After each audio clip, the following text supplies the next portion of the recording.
Bata pa lang ako, gustong-gusto ko na talagang yumaman. Mas lalo pa akong na-motivate nung dumating yung time na bumagsak yung negosyo ng mga magulang ko. Lahat ng ari-arian namin, nakasangla, at least wala talagang natira. Kaya as early as high school, ang dami-dami ko ng sideline na ginagawa. Una, gumagawa ako ng project ng mga classmate ko para kumita lang ako. Tapos nung mag-college naman ako, pati pag-burn ng CD, lahat, kahit ano, dumating pa nga sa nagpapa 5-6 ako. Tapos pati pagpapasada ng jeep, ginawa ko. Namamasada ako nun paggabi naman. As early as bata pa lang ako, naka-mindset na ako na dapat talaga yumaman ako ng todo. Kaya lahat ng pwede akong kumita, ginagrab ko as long as nakaya ng sarili kong gawin.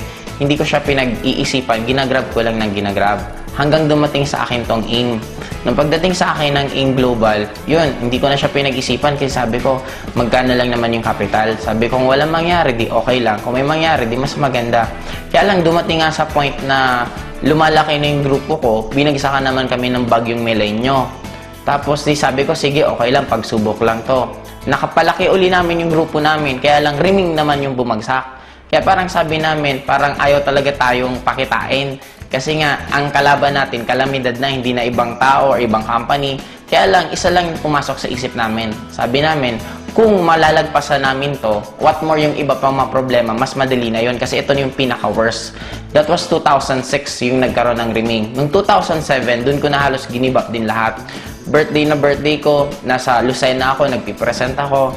Basta ang dami kong ginawa na minsan hindi ko pa ginawa sa tanang buhay ko. Pero 2007, yun din yung time na nagkaroon ako ng first car ko. Yun din time na first time ko makapunta ng Hong Kong. Hanggang tuloy-tuloy na. 2008, yun, 2009, nakabila ako ng second car. Ngayon, kumikita na ako ng 7 figures a month. Kumbaga parang sabi ko, parang kailan lang.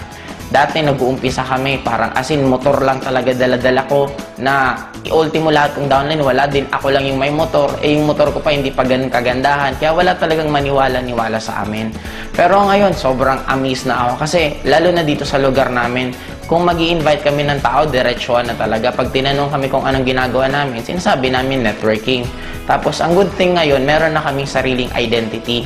And by next year din, bibili na ako ng sariling building na doon na namin ilalagay mismo yung opisina ng AIM Global. Kung mga first time in the history of networking dito sa lugar namin, ang dami namin kumitang tao na nagkaroon ng sasakyan and bibili din ako ng resort para susunod doon na kayo magkakandak ng training. At yung mga grupo ko from other na place, pwede silang pumunta dito para maipasyal ko rin. Ang point ko kasi, iba pala talaga pag kumikita ka ng pera. Darating sa point na halos hindi mo na sa'yo importante yung pera. Ang pinaka-importante na lang sa'yo is yung convenient ng buhay mo. Ngayon, imaginein mo guys, by next year, ang isa pa sa plano ko, bibili kami ng yate. Kasi meron ng parking dito sa amin. Sabi ko nga, talagang lakas ng attraction ko. Kasi inuna muna yung parking ko bago yung yate kong bibilhin. I'm proud to be alive sa walang ibang numero 1 networking company.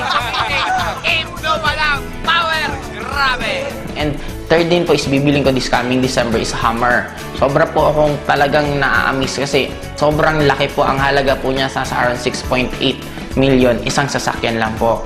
And ang kagandahan pa po ngayon, yung lifestyle na kahit saan pwede kang pumunta. Imagine mo guys, tuwing pumupunta ako sa magagandang lugar, tina-timing ko na halos konting tao. Kasi bakit? Para hindi masyadong magulo. Pumupunta ako, namamasyal ako weekdays. Guys, grabe guys!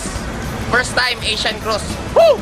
Ang pinakamasarap dito, lahat ng pwede mong ma-experience sa buong buhay mo, pwede mong ma-experience sa AIM Global in a span of a few years lang. Power! Woo! Katatapos lang namin magyate. Ngayon, hindi mo ba gagawin namin? Mag-jet ski kami. Yeah!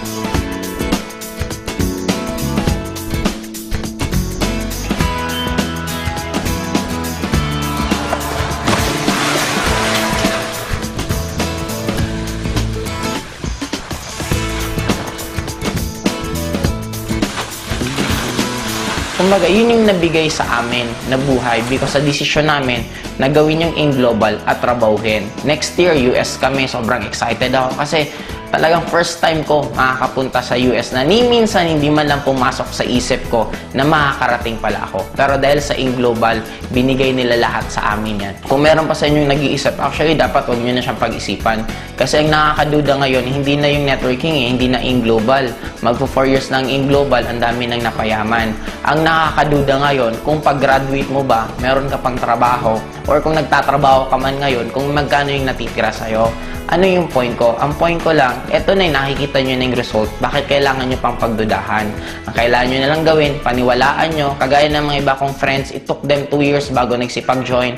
Pero after 2 years yun, ngayon sila naman yung mga bibili ng sari-sariling sasakyan.